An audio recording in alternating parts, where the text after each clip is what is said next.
when you have to build for a larger community, when you have to build for a country, you need to be able to deliver. You need to be able to deliver at scale. You need to deliver consistently. It is of a scale which India has never seen before. It has so many technologies that have never been handled before by an architect here.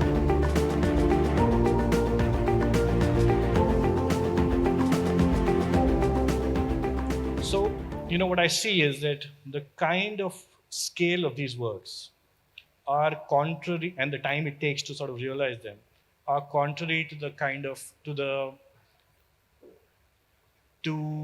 this the sort of satisfy your immediate visual desire through an instagrammable image, or even through a seductive looking study model or study diagram.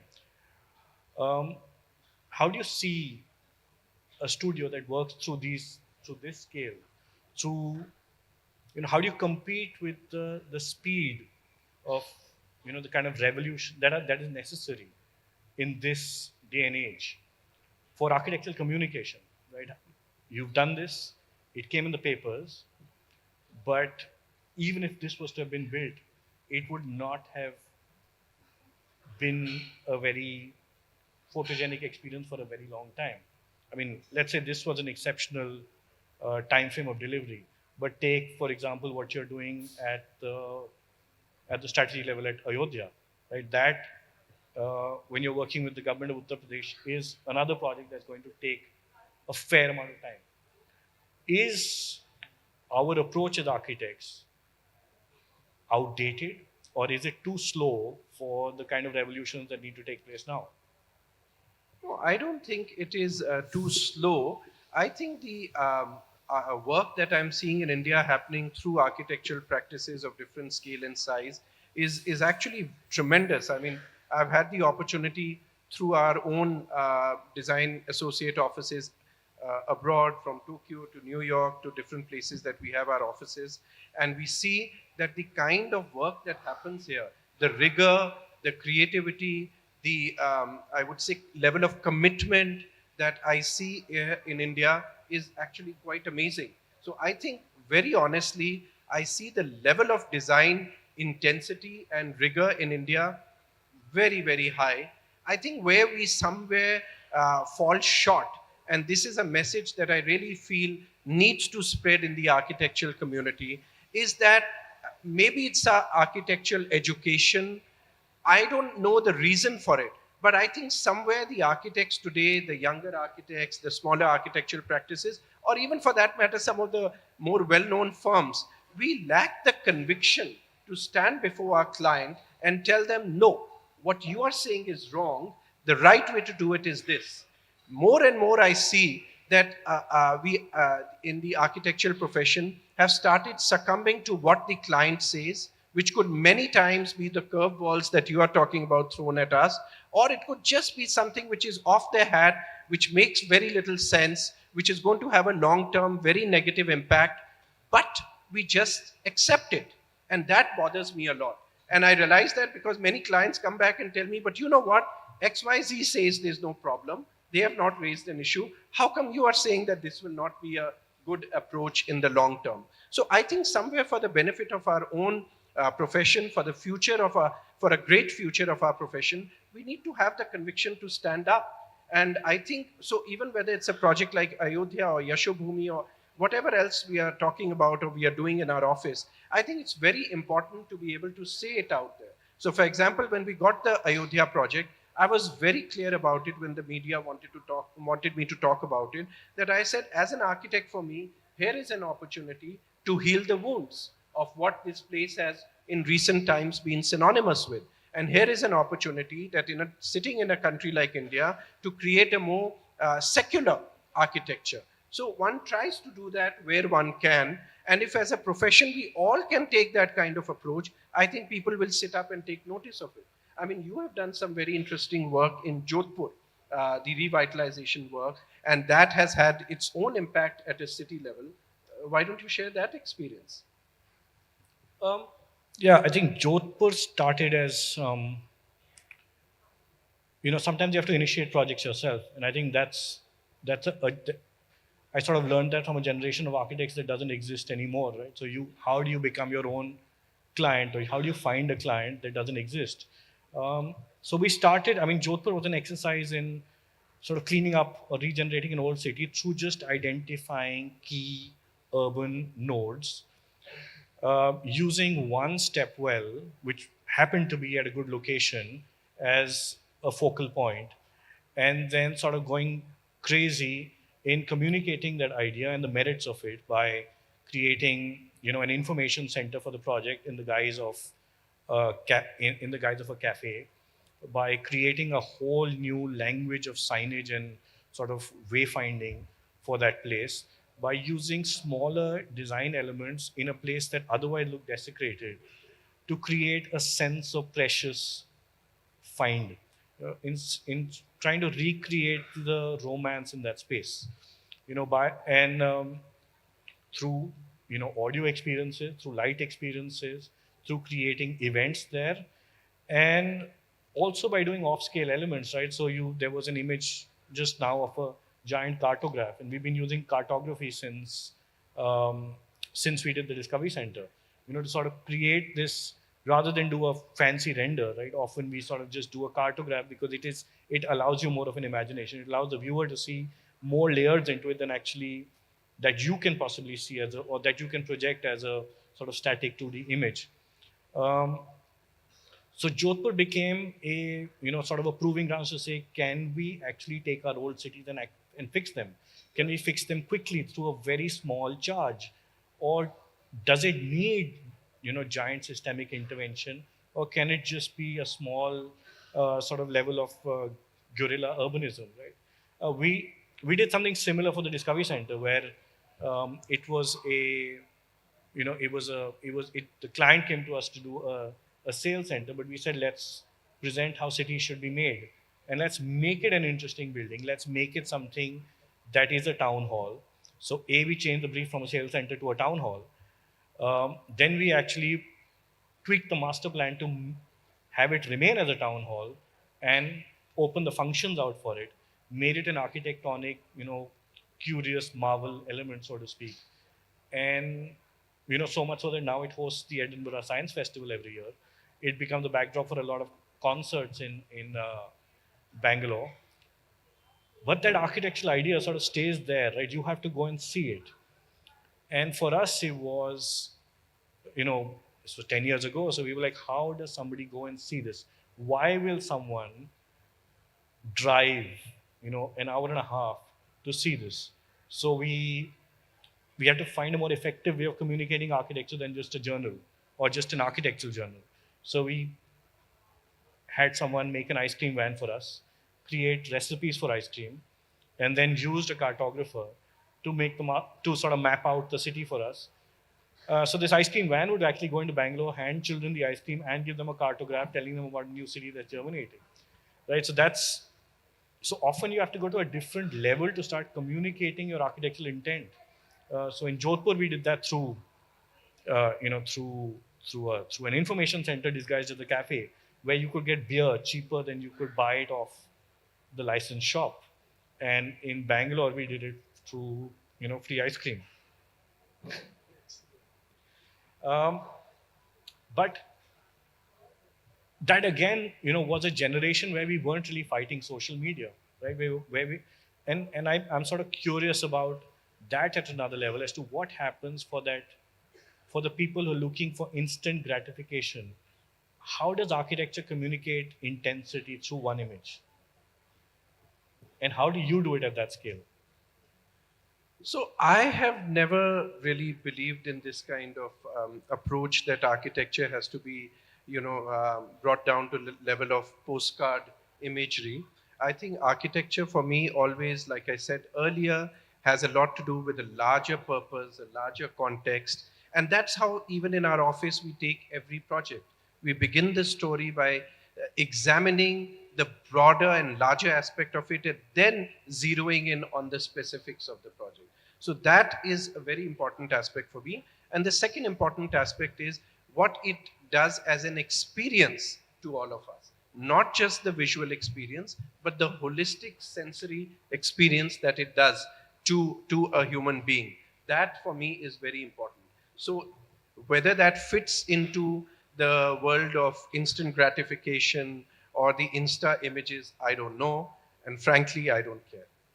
Well, do you think this project, which is on the screen now, with the project in South Delhi, the Serendipity Foundation, right, which is called the Bridge as a, do you think this will, do you think this has that transitional sense of it being, or a crossover sense, which is, it's not just, while it's a large scale project, it is at a key urban location, it plays an important community function, it has a cultural dimension to it as well, but it's a building of a certain nature which has a certain heroic sense to it. So this, yeah, this image that you see right now. So one of the misconceptions I want to remove is that sometimes the danger actually I think comes along when you are a firm which has a legacy of 50 plus years. You get branded. So sometimes I hear that people think that we do only institutional work. Some other times I hear people think we only do projects for the government. So there's no such thing. One thing I've always believed in, first of all, our own practice is not just architects, but it's a multidisciplinary firm. So there are architects and structural engineers and electrical plumbing, everything is in one office. And the second thing I've always believed is that you can't restrict yourself to a certain typology. So we do the whole gamut from whether it is hospitality to healthcare, etc., etc. So this is a very interesting project, the bridge, because here is an opportunity which is a large, perhaps will become again one of the most significant and largest museums in the world. It's that scale of a project sitting right there in the heart of South Delhi, where you have the Emporio Mall and the Promenade Mall, etc., right next to it. And it's an opportunity again, and I give kudos to the client also, Mr. Sunil Munjal of the Hero Group, to be able to conceive such an idea that this is not just a museum as you and I probably have images of a museum where you go and it's an experience where you are engaging with static works of art, whether it's paintings, sculptures, etc. This is, by the way, before it was called the Bridge, while we were designing it, the name for it was the Live Museum. And why it's called the Live Museum? Because it's actually an experience where you are going to be having all kinds of arts, not just visual arts, but performing arts, and even learning arts. So you're going to be having training academies, you're going to have workshops, you're going to have in-house residencies, and many, many, many things. So it's a very interesting project in that way, and it allows us to explore a different kind of design vocabulary. So a vocabulary which goes into treating architecture almost as a background to what you can do in terms of experiences and performances. So every building actually has the opportunity to become an interactive building, whether it's through facade or whether it's through texture and other experiences. So it's very complex. It needs a long explanation and description. I'll just leave it at that and for another day. So when you see this and you see what what your father had done when he founded the practice, how do you see practice as having changed, right, from doing projects like this today to what was being conceived in the studio without computers, on die lines or blueprints? How do you seeing the old images of people actually lying down on large giant sheets of paper, drawing physically, and then sort of seeing things with a magnifying glass? I mean, that's the method of drawing, but how do you see architectural practice as having evolved over the last 50 years? That's a good question. I think there are certain things which have happened which are still very similar, and then there are certain things where there's a world of difference. So when we look at the world of difference, I think what has happened today is that at that point, the nature of the way the work was carried, you would have the managing director of a company, you would have the big chairman of the corporation, whether it's government corporation or private. They would directly sit and interact with the architect, envision what the project has to be about, and and also remain part and parcel of the design process. So that I thought was a very different experience for an architect to deliver a work. Today, of course, the scale of projects has multiplied, like how at that time a project of 100,000, 1 lakh square feet used to be large. Today, 1.5 crore, 1 crore, 2 crore square feet is the scale of projects which are considered large. So, that having been said, today there are so many other players that have come into the projects. You have construction managers, you have program managers, you have project management consultants. The project, for example, this one on the screens in front of you, it has 40 different consultants or experts working on it. So that's a very different world from what projects in earlier times used to be when my father was involved in. Having said that, I think the important part where the continuity or the similarity still maintains is that what is your own conviction, your own philosophy, your own belief in what you think the project should emerge out to be. So whether certain people believe form has to follow function or function has to follow form or neither has to follow each other or whatever else people might believe as a thought, I think that still is very much there in the professional firms. So are architects no longer technocrats like they used to be? Are architects now generalists with the ability to reach out to multiple technocrats? How does that change our approach? I think what I see today in the field is that architects can wear different hats. Architects can take the role of generalists if that's what they want to do and work with experts, domain experts across, or architects can choose to become very, very specialist and niche in what they do and very clearly draw the boundary and say that, this belongs to another sphere. I cannot comment on it. I cannot sort of enter and change it around. I don't necessarily belong to the second side or believe in that, but every architect has his own way. And but having said all of that, where I do believe that maybe we architects should start looking at and thinking about is that how can we have a greater impact? I have attended enough conferences and panel discussions and got very bored of them where we just keep talking about our clients or society or other people not understanding us. I don't think the solution lies in that. I don't believe in it. I'm a absolutely perennial optimist. I think if you want to make a difference, you need to take the situation under your control and make the difference. And that's how I always believe in my approach to architecture or the other pursuits that were being talked about that I keep delving myself into. So I think, yeah, I think we have to. I feel as a profession we have to be quick to act. Um, I think we did something we did that in the JDH project. We did something similar for the Mohalla clinic project, which kind of happened right during the pandemic, um, where we sort of put these things together and made the clinics a little more usable and accessible, and we made them a sort of guerrilla urban element, right? So you can go put these little red curious elements across the city and make and clean up that small part of the city. We'd actually done something similar with Oyo when they had this.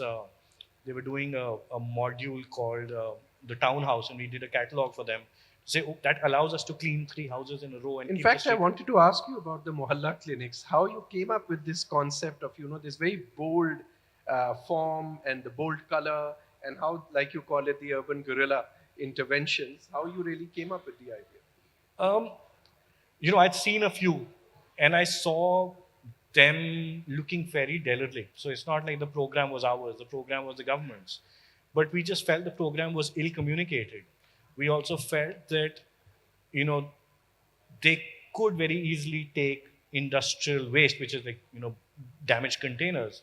They can't be shipped anymore. They're available inexpensively. They could be put out there, and it offered a very quick solution at less than half the price of what they were building at. They build at CPWD rate. So we actually saw that. We said, you don't have an item here, so you can actually cost it in a very different manner. And then the rest became a sort of branding and graphic exercise to say, how do you communicate this as something special? Because everybody sees it, even when they were doing it with hoardings of politicians' photographs pasted on them, people would not just see them as one more piece of noise in our sort of clutter. So this kind of, even with this crazy red color, it starts standing out as a clean element, and I think there were people commenting and saying, is this Switzerland or such? Because they would relate the cross and the red color to the Swiss flag in some sense. But I think it was I think what I was trying to exemplify with this is that some as a profession, you need to be able to act quickly. You need to be able to act quickly in today's day and age. As a profession, like you said, you have to present alternatives, right? So we are alternatives for development now. So we're doing a project, which we're doing our first ever rewilding project near Dehradun, and we're extending a forest. We're extending a forest on an area that has been on land that has been destroyed through years and years of absolutely ruthless monoculture, and it's a 15-year turnaround only. Right now, 15-year turnarounds for a firm like ours is as long as the firm has existed, but it's still a fairly short time frame to build a forest on 32 hectares of land. Um, so I think, and we realize that when we're sort of reforesting this place, it shouldn't just be about rebuilding a forest or remaking a forest. It should become about coexistence, and it should become about rewilding, seeing new ways of sort of existing with different animal species as such, and of course going through the Minerva energy ideas of construction, but then offsetting that in a much more significant way through the forest that you build. Um, I think it's interesting that we approach these things like so, but we're still sort of doing that in a traditional architectural framework, so to speak.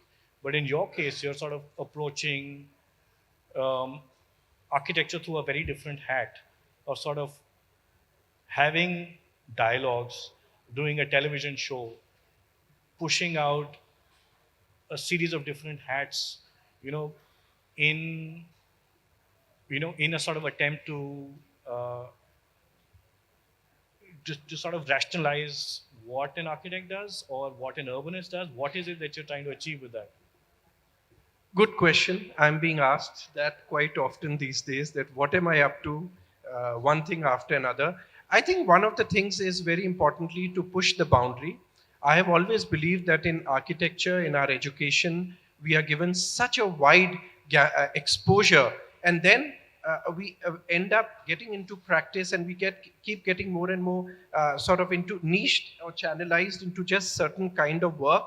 And I believe that there is a lot that we can do. I remember when I lived in the US, I realized that a lot of mayors of different cities were actually architects by professional training. And the reason for that is that they were able to have that wider or larger perspective to various issues. So, for example, the latest hat that I have chosen to wear, which the Prime Minister of Albania asked me if I would take up this role of being the honorary consul general of Albania to India. I think it puts a very different kind of responsibility, but also exposure, because it's not limited to the built environment. Now, whether it is trade relations, economic relations, diplomatic relations, and of course, cultural and social relations, all these are aspects that one has to look into. So I think from that perspective, I find it obviously very challenging, very exciting. But again, I think it allows one to expand one's horizon. And that I believe, I've always believed in, that when you live, you need to constantly reinvent and constantly expand your horizon. So I'm hoping that this is going to make that difference.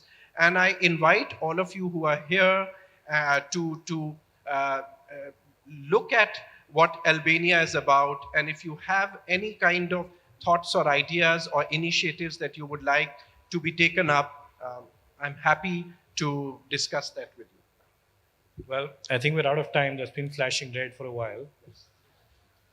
But thank you guys for being here, and thanks for the conversation. Thank you very much, Akshat. Thank you.